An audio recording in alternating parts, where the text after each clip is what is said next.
Good morning, Heartland, and thank you for welcoming me this morning. Today, I would like to begin with a tale from my early experience of living in the United States.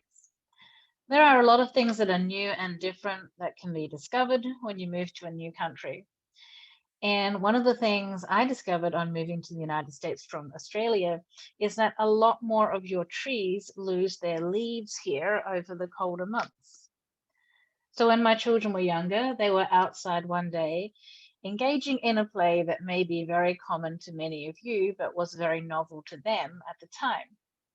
They had raked up a big pile of leaves and they were jumping and burrowing and tunneling and playing. Until out of the blue, they started yelling and crying and screaming. And the cries were so incoherent that I couldn't understand what they were saying until eventually, and I'm talking about several minutes into trying to understand what they were saying, I understood that what had occurred was that they had inadvertently made their pile of leaves on top of a nest of yellow jackets, and that they had been stung by yellow jackets. But it's more than that. It's not only that they had experienced pain, they needed me to understand that the yellow jackets were still within their clothing and actively stinging them while they were trying to explain what was going on. It was not a situation of what had happened to them, it was what was occurring to them in the moment, right then, actively at that time. And if you're concerned, I want you to know my children are all grown now. They survived this experience. They had a few days of being sore and unhappy. But I think about this story whenever the topic rolls around to a discussion about reconciliation and forgiveness, particularly of late. Because I don't know about you, but I observed very quickly in November after the election that there was a group of people who suddenly decided we could all be friends again, that everything was behind us, and now we all need to just reach across the aisle, whichever way you voted, and sing a song and hug it out and be friends. And the experience with my children came to mind again, as it has done numerous times since it occurred. Because the reality of that moment was it was too early to talk about healing while they were still being stung. And in many ways, in the world we live in, and in the nation that we live in, it is too soon to talk about healing when the harm is still occurring. And I know this is a weak analogy in some ways, because the harm marginalized communities experience is far greater than the sting of an insect that is just responding according to its nature. But for me, it's a reminder that we often ask the impossible of injured people. This is what makes the tone policing of marginalized communities so dangerous and so frustrating, because the people who are not experiencing pain very quickly can become annoyed. Why can't you just tell me? Use your words. What's wrong? What's going on in your life? Well, we can fix whatever has happened if you just tell me what happened. And the reality is that for Black, Indigenous people of colour, it's not a history that we're talking about. It is that, and it is what's happening still today. For queer people, it's not just a history we're talking about, it is a pain that is historical and still experienced today. Likewise, with disabled people, it is not just a history, it is also pain still being experienced today. And it goes on and on and on it goes. So, as we move into this new year, yay, you will have heard, I'm sure, and if not, you soon will, some of those conversations about how we can just set aside our differences and learn to get along. And that is good and healthy and healing if we lived in a reality where violence was not still occurring against marginalized people. So, really, the message that I want to focus on today is how can we find something of healing that can carry us through a still difficult and troubling time in the middle of all that we are living through? Not just pulling it together, not just hanging in there until the end, not just living for a future perfect and keeping our fingers crossed that we will live that long. How can we experience healing and joy and strength in this moment? And honestly, and this is something that maybe you won't agree with, but I want to say, if the last few years have been painful to you and the last or your lived experience in general has caused you injury, I want to say that forgiveness is not required of you at this time. And in fact, I want to go a little further and say it is never required that you forgive someone else.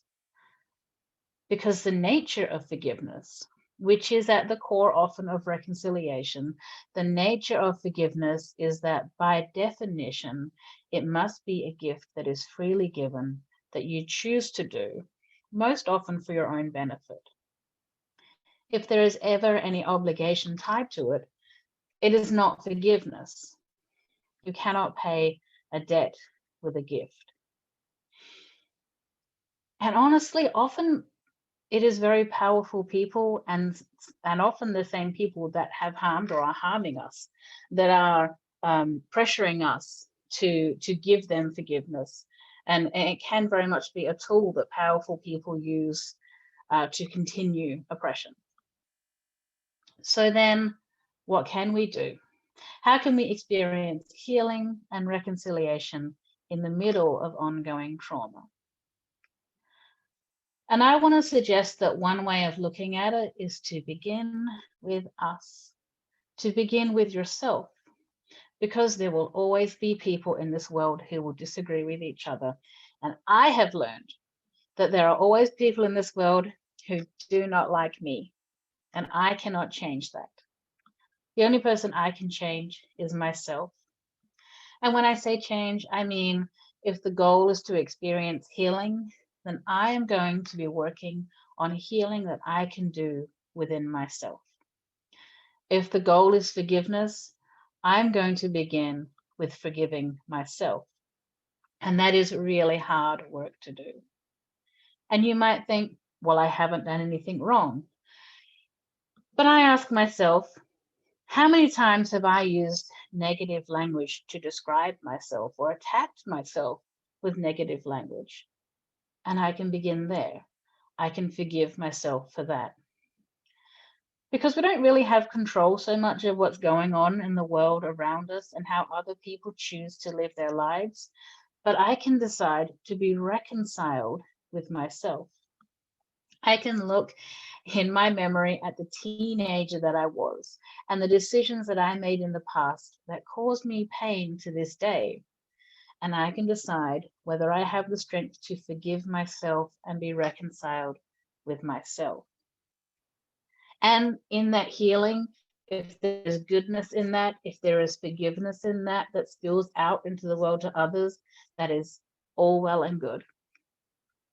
But what is it that you would like to bring you hope and healing as we enter into this world on the heels of the hellscape that the last year has been? What is the happy or unhappy accident that you would like to take some time and reflect on? What are the parts of yourself that you are struggling to love? I guess what I'm saying is, I believe we don't need to rely on each other's approval to exist, and we don't require other people's permission to live fully into who we are. And for healing, for hope, for moving forward in healthy ways that serve the soul with a sense of integrity of self, we do require our own permission to do those things. And when we have built up the resilience that living that way brings us, then we can find that the outside forces can be survived, and it's possible we can thrive in the face of opposition. So when I was a parent, I went to a parenting class, and so that you know, they're not all good. But one thing I remember from one of the classes is that if you have an empty soda can, you can crush it very easily. But if you have a full soda can that hasn't been opened, it takes a great deal of force to crush it. There are pressures in this world that want to crush you. And the solution that was offered in this seminar was the way to keep a child resilient in the world is to ensure that they have been filled with love. And sadly, we can't always rely on the other people around us to fill us with love.